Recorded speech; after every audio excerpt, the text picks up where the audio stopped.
The Skokie case took place somewhat later when I was the national executive director of the ACLU. It started in 1977, and the case involved a group calling itself American Nazis, and they had originally demonstrated in the city of Chicago, and they had focused on an area of Chicago called Marquette Park. Marquette Park is a small park in Chicago. One side of the park has a population, or then had a population, that was predominantly African American. The other side of the park had a population that was predominantly made up of East European immigrants, Lithuanians, Poles, etc. And there was racial tension between those two groups. And the Nazis originally held their demonstrations in Marquette Park to try to exploit those divisions. They had been banned from holding the demonstration in Marquette Park by a court order. And the Nazis came to the Chicago office of the ACLU and asked for representation, and the Chicago office agreed. And it was considered a routine matter. And during the period that the Nazis could not demonstrate in Marquette Park, they wrote letters to different suburbs of Chicago saying, we want to demonstrate in your community. And all but one of those suburbs ignored the letters. And Skokie didn't ignore the letter. It said, don't you dare come here. And the Skokie Town Council quickly adopted a number of laws, ordinances, to make it impossible for the Nazis to demonstrate. They would have to post a $350,000 bond to cover any damage. Nobody could be permitted to parade in uniform. There was one other ordinance of that sort they adopted. How many were they, the Nazis? About 15 or 20.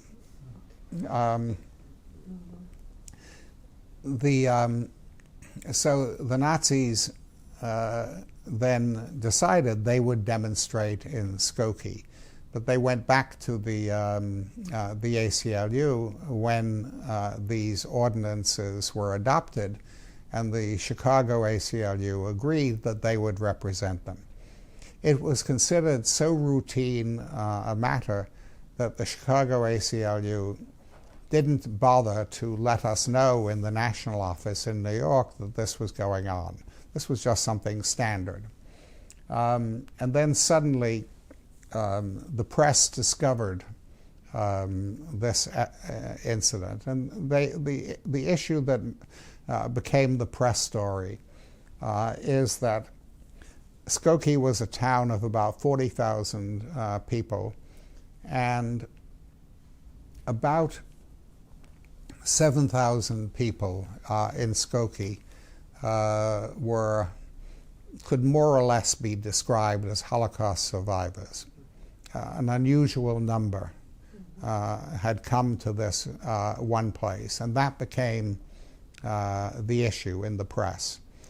And so I hadn't known about the case until it became a press story. And so I went to Chicago to talk to our people there and agreed that we would back them up in this. And it became a bigger and bigger story. and a number of court cases emerged out of this. And there was a newspaper story about the Skokie case every day, some new element of it. And I started getting invitations to speak at a great many places about Skokie, and I particularly accepted the speaking invitations from different synagogues. And I spoke at a great many synagogues.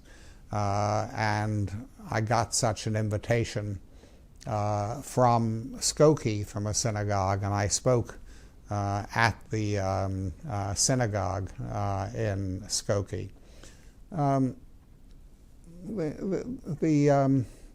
The discussion of the case was very interesting.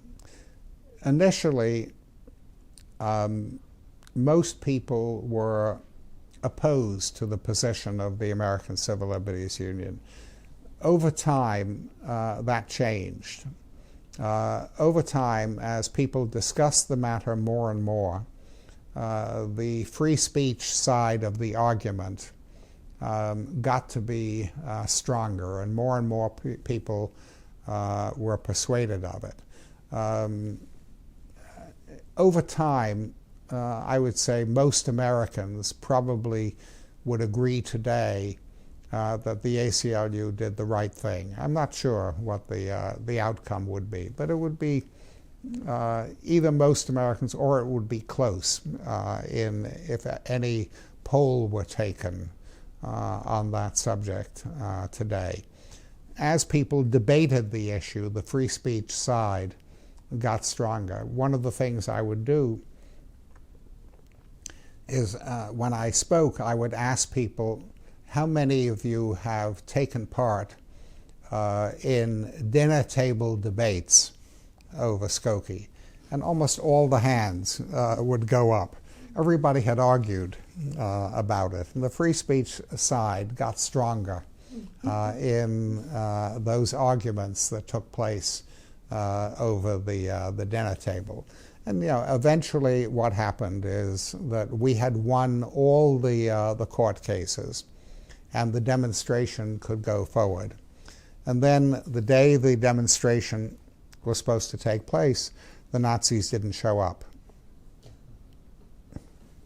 And not long thereafter, I mean, they did hold a demonstration in Marquette Park where they had originally wanted to demonstrate, but they only had a handful of people who came to that. And after that, the Nazi group dissolved and no one ever heard of them again. Initially, my thought was to simply take it easy for a while. And so I became a visiting professor of law at New York University, and I also became associated with a humanities institute at New York University and directed the Humanities Institute.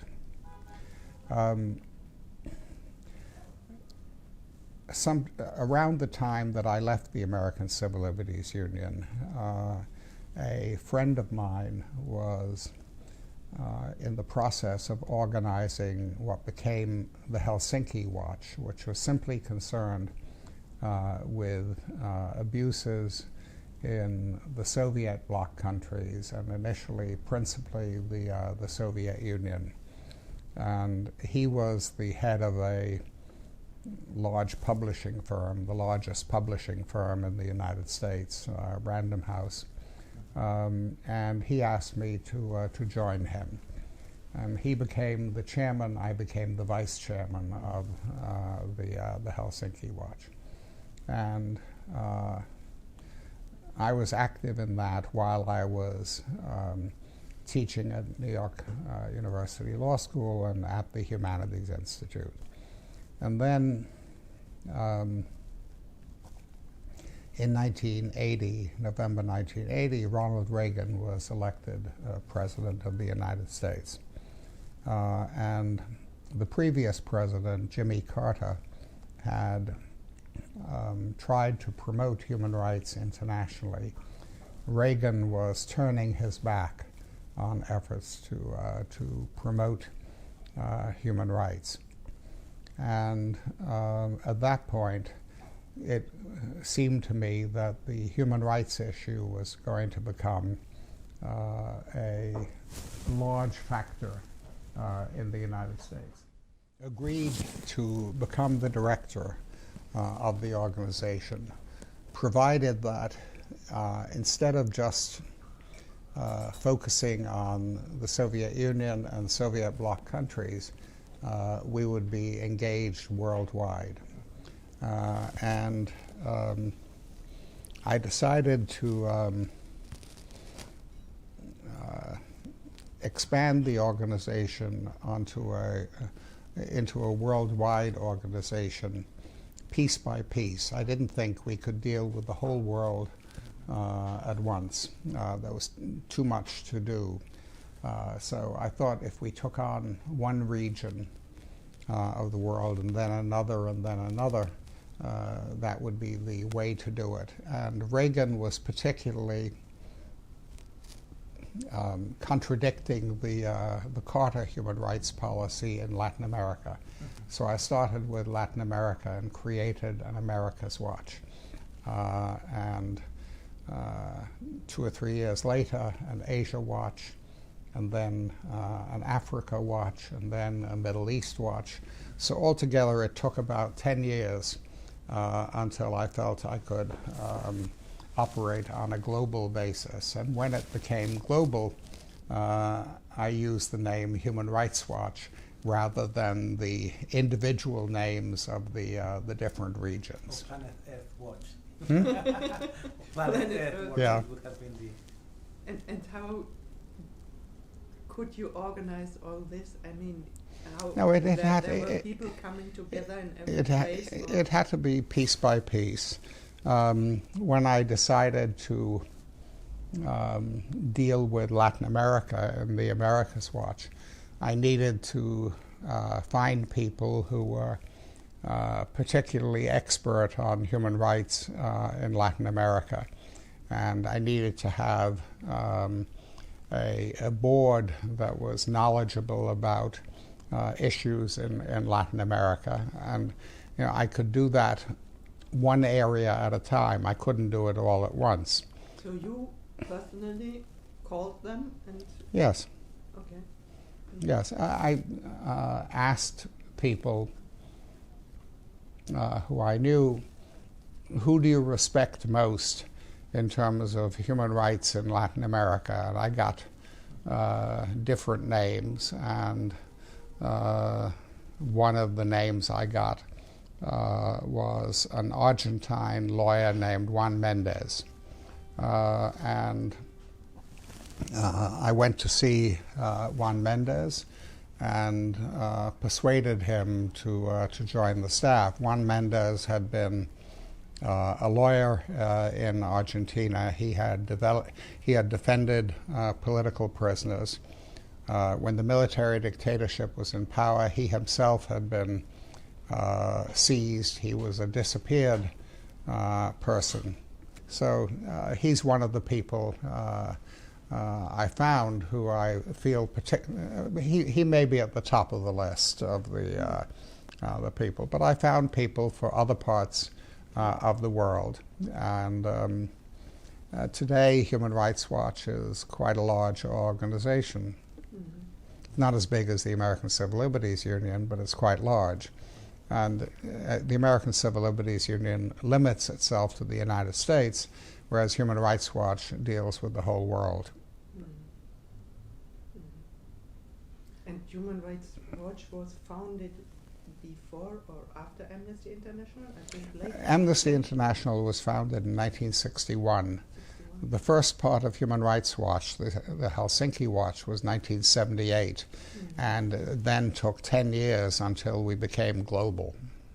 When Human Rights Watch was created, Amnesty had a very limited agenda. It was concerned with prisoners of conscience and torture, and then it had added a concern with capital punishment. Human Rights Watch took a much broader approach. The most important innovation at Human Rights Watch is that we concerned ourselves with violations of the laws of war, that is, international humanitarian law. At that stage, Amnesty didn't do anything on laws of war, violations of the laws of war. Many years later, it took that on, but it resisted taking on international humanitarian law. Human Rights Watch also dealt with violations of rights that didn't involve political abuses, so that women's rights issues or gay rights issues or rights to a fair trial for ordinary persons, or rights of prisoners who were not political prisoners but ordinary prisoners. So Human Rights Watch had a much broader agenda than Amnesty. Over time, Amnesty changed, and today there isn't a significant difference between the agenda of Amnesty International and Human Rights Watch. But in those days, it was completely different. Another thing is that initially Human Rights Watch was an American organization, and it was concerned with American foreign policy and the way American foreign policy affects human rights. Amnesty wouldn't deal with that in those days. Amnesty took the position that it would only deal with American foreign policy if it could also deal with Soviet foreign policy, and it couldn't deal with Soviet foreign policy or Chinese foreign policy, so it didn't deal with American foreign policy. Human Rights Watch immediately focused very much on how American foreign policy affects human rights. It also tries to deal with everybody else and how their policies affect human rights. I don't have one person I could call the most important defender of human rights. I can think of people in different parts of the world who I consider to be the most important defenders of human rights in that part of the world. If I think of, Russia and the Soviet Union, I think of two people. I think of a woman named Lyudmila Alexeyeva, who died not so long ago at the age of 90 or 91. She was a friend of mine. She lived in the United States for a number of years, and we became friends during that period. And when she went back to the Soviet Union in the latter part of Gorbachev's tenure, I went to visit her in Moscow, and I saw her there many times. And when I stepped down from the position of president of this foundation, even though she was then 85, she traveled to Budapest to take part in a dinner for me. But Lyudmila Alexeyeva would have been very much. And then another person, Sergei Kovalev, who is still alive, who is also about 90 today. He had been a microbiologist, and he was an early dissident and was the principal person in publishing something called the Chronicle of Current Events, which was the best information source on repression in the Soviet Union. And he served 7 years in prison and thereafter was in internal exile in Siberia. So he stands out in the former Soviet bloc countries. Adam Michnik in Poland is a friend of mine, and I saw him here recently. Václav Havel in Czechoslovakia.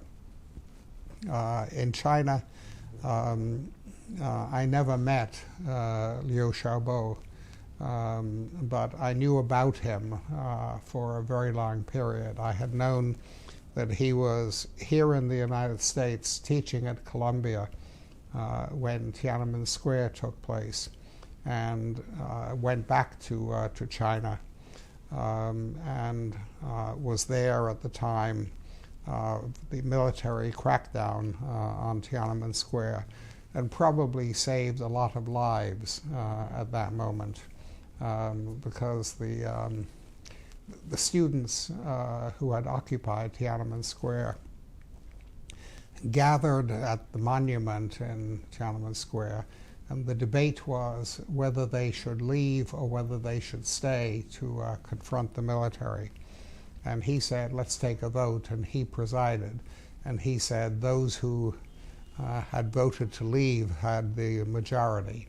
And so almost all the students actually left the square, and they survived as a result of that. But everything I knew about Liu Xiaobo, I admired immensely. In Brazil, the person I particularly admired was Cardinal Arns.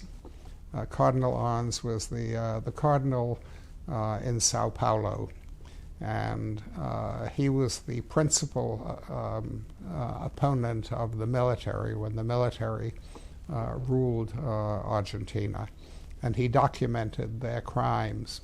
And there's a book called Torture in Brazil, which results from his documentation of their crimes. And to the degree that the church in Latin America, in certain countries, became a strong opponent of human rights abuses, the influence of Cardinal Arns was particularly important.